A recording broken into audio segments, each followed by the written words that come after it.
Okay, thank you all for joining us today for the Test of the Month Club. I'm Nick Ellinger. I have a slightly different role since the last time we talked. I'm now Chief Brand Officer at More DM Group. That's about a week old, so please be gentle. Today, we're going to talk about a couple of tests with the themes of dollar bills. How do we process money, and how can we use how people process money to change their behavior and increase their donations? And the thing that put me in mind of this, as so many things in life, is Jeopardy. Recently, they had the greatest of all time competition, won by Ken Jennings in the center there.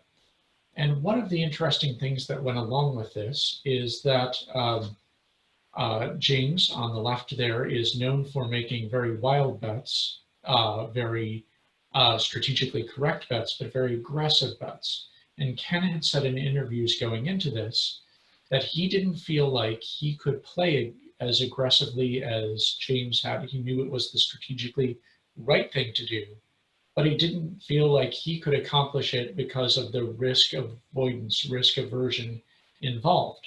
But when it came down to it, his betting patterns on Jeopardy were very aggressive and very much in line with James's. There is a interesting thing that happened in the greatest of all time tournament. And those of you who are avid Jeopardy watchers may notice there are no dollar signs here. They were playing in points. And so the question is, does the lack of a dollar sign here and in other places change how we process money or points? And this all has to do with the pain of paying. We all have this balancing act that we go through that was found by, or first enumerated by Drizel Freilich and George Lowenstein. They talked about the pain of paying. Every time you get cash out of your wallet, there's a little bit of pain, and it's psychic pain, and it's no less real than being psychic, to the point that aspirin can relieve some of the pain of paying, which is so weird, but we're humans, we're weird. You also have, and they were looking at for-profit sales, when you pay, you also have the pleasure of consumption, and that's a balancing act. And hopefully in all of our transactions, the pleasure of consumption beats the pain of paying, but we know that it doesn't. You know, when we stand in line for an hour and a half at the DMV and then pay our license fee, we're usually not very happy with that. Regardless of what has fallen off of the bottom of the car, the pain of paying is greater than the pleasure of consumption, but we know we need that. And then there are obviously the interactions where we think we're getting a steal. Yes, there's a pain of paying, but the pleasure is much greater. And we hope to be on that side of the ledger, that our warm glow that we're creating with our experiences outweighs the pain of paying. But it also means that if we can reduce the pain of paying, we can put that balancing act more in our direction. We can make it more pleasurable by increasing the net pleasure of giving. So this type of calculus leads to all sorts of weirdness in our minds. We are more likely to spend more when we use credit cards because there's not the immediate pain of paying. It's not real money. And anyone who has given a high school student or new college student a credit card knows that that's likely the case. They spend more and incur debt because it's not real money. We think that prices are higher when they're in a bigger font. When there are more digits, we think that a price is higher even when it's not. So $99 people perceive as less than $98.99, even though that's not the case. And the thing that's salient here, going back to our Jeopardy example, is that we don't just feel pain, we feel pain upon the anticipation of pain. So many of you are familiar with Pavlov's dog. Pavlov gave the dog food, rang a bell before giving food, and the dog would salivate upon seeing the food. And pretty soon when Pavlov rang the bell, the dog would salivate in anticipation of the food, whether the food was delivered or not. Now let's flip this around. When you get dollar bills,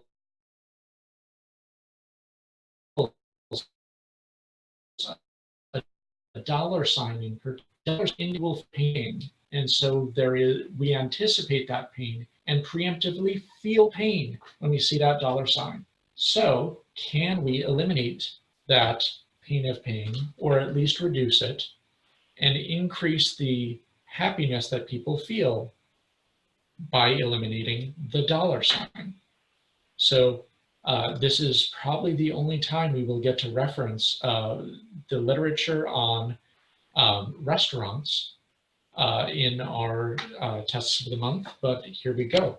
We pay more when there are no dollar signs at upscale casual restaurants. So they gave people different menus and found that when the price format was XX, period, no dollar sign, no cents, people paid on average 8% more. And in their model, this was the largest factor of how much people paid at the restaurant, other than how many people were sitting at the table. Now, obviously, if more people are sitting at the table, they order actual extra food because there's an additional belly to feed. So that one makes perfect sense. But more than what people tipped, more than how their experience was, more than how long they dined, more than all of those things, the price had, how the price was phrased had an impact. So now the question is, will that make a difference for us as nonprofit marketers? And there was this test done by M&R and the Human Rights Campaign from 2012. Looked for updated versions, and I think there are some out there, but since I have a new job, I'm not, it's been a whirlwind. So this is the one that I had. I welcome examples of folks who have done this for examples in future, because I would love to replicate this and show additional examples. But what they did is they just took the dollar signs off of their gift amounts. And this looks like, this is just my perception, a kind of standard Convio looking form. And it turned out when they eliminated the dollar sign, there was an 18% lift in average gift with no impact on response rate. Great. If we can eliminate the pain of paying and get an 18% lift, or even if we got an 8% lift for something as simple as pulling the dollar signs off of our Ask Strings online or offline, that is wonderful. Now, this next example, I have to confess, even though Shriners does work with more and goes through the neuromarketing lab here, I don't have any insight knowledge on what the program is doing. But I notice in the ads, they say just 19 a month. Just 19 a month shows that you care. They don't say $19 a month. So my guess is that when they went into the neuromarketing lab and they tested this in the lab, they found out that dollar signs were suppressing response rate, that people were having an aversive reaction to a dollar sign. So that's the first test that I have to go through today. Any questions in the chat or in the Q&A? Feel free to shout them out as we go through them.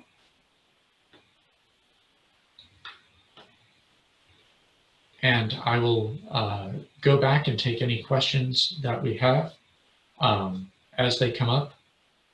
But to avoid dead air, I will go on to our second test, which also has to do with dollar bills, y'all.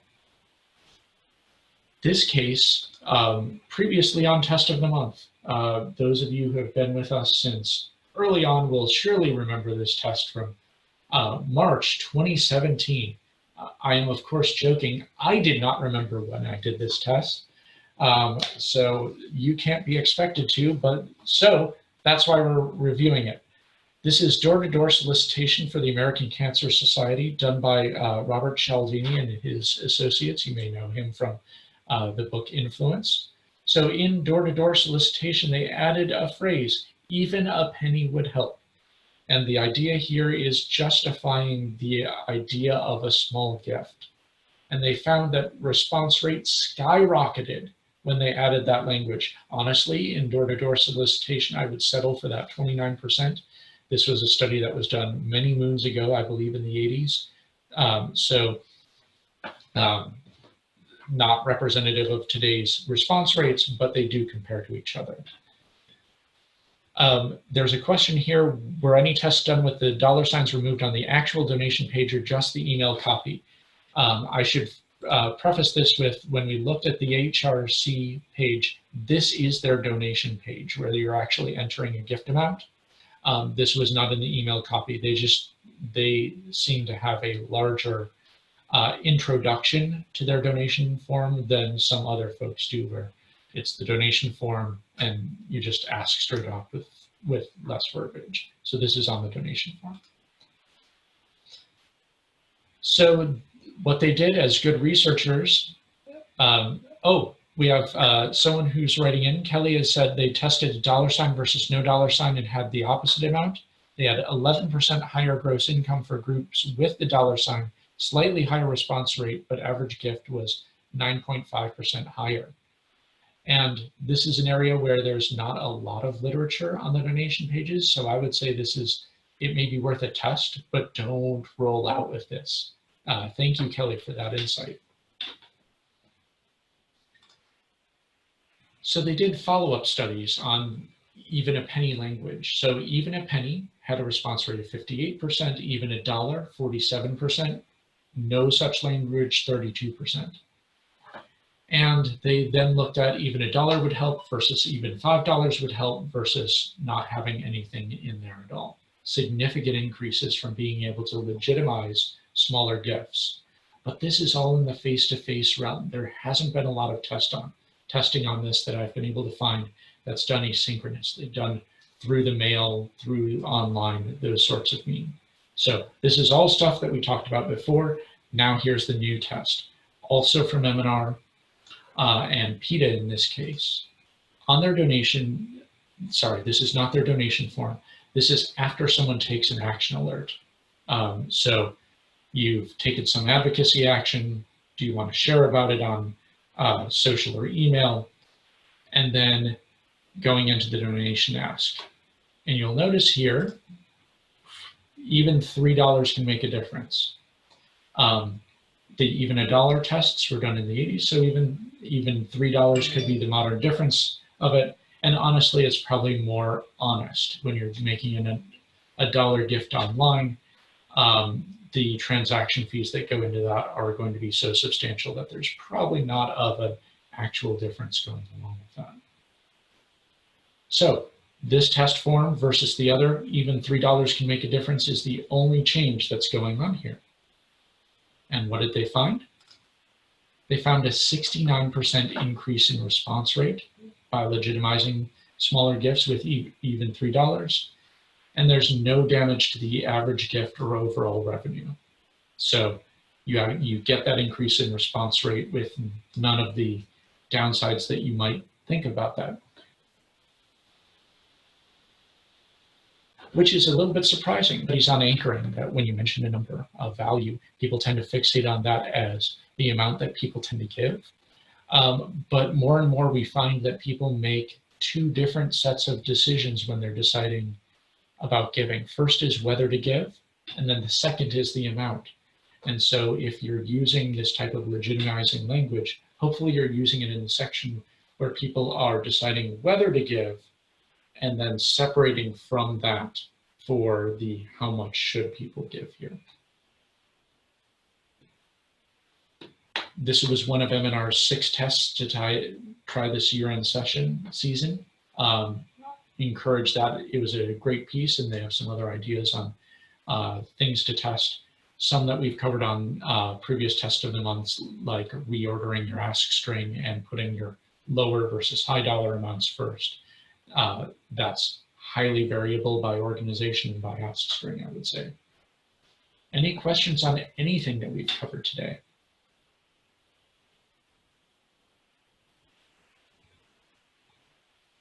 And while we're waiting for those questions to roll on in, I'd like to give a pitch for folks to tell their colleagues about these webinars. The more the merrier, the more questions the merrier, and the more of these tests that we can show from you, the better off we are. That leads into my next one. We'd love to have people volunteer to share any tests that you have with the group. Many of you remember watching No Kid Hungry's presentation, just a wonderful presentation on some of the testing that they've done. We'd love to have more nonprofits sharing results with us, or agencies about their nonprofit clients who are willing to do it. And then third, for those who are not yet TNPA members, love to have you join the TNPA movement. Right now we're pushing back against postal rate increases. That would be, well, let me put it this way. The pitch for the USPS business model right now is, what if we charged more and gave you less for that? And I've not been familiar with any business models that have actually succeeded with that. The downside of that could be up to 40% increases in nonprofit postal rates over the next 5 years.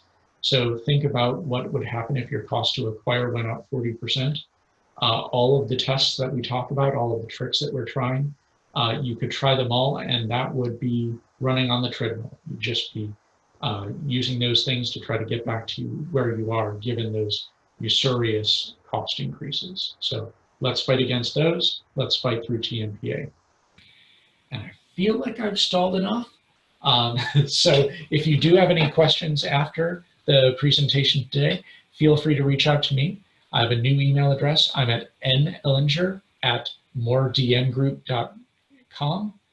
Also, feel free to reach out to me through any of the socials. I'm on Facebook, LinkedIn, Twitter, also on Instagram, but I'm not very good over there. Not photogenic. So feel free to reach out with any questions, and thank you once again for your time today. Would love to have you present.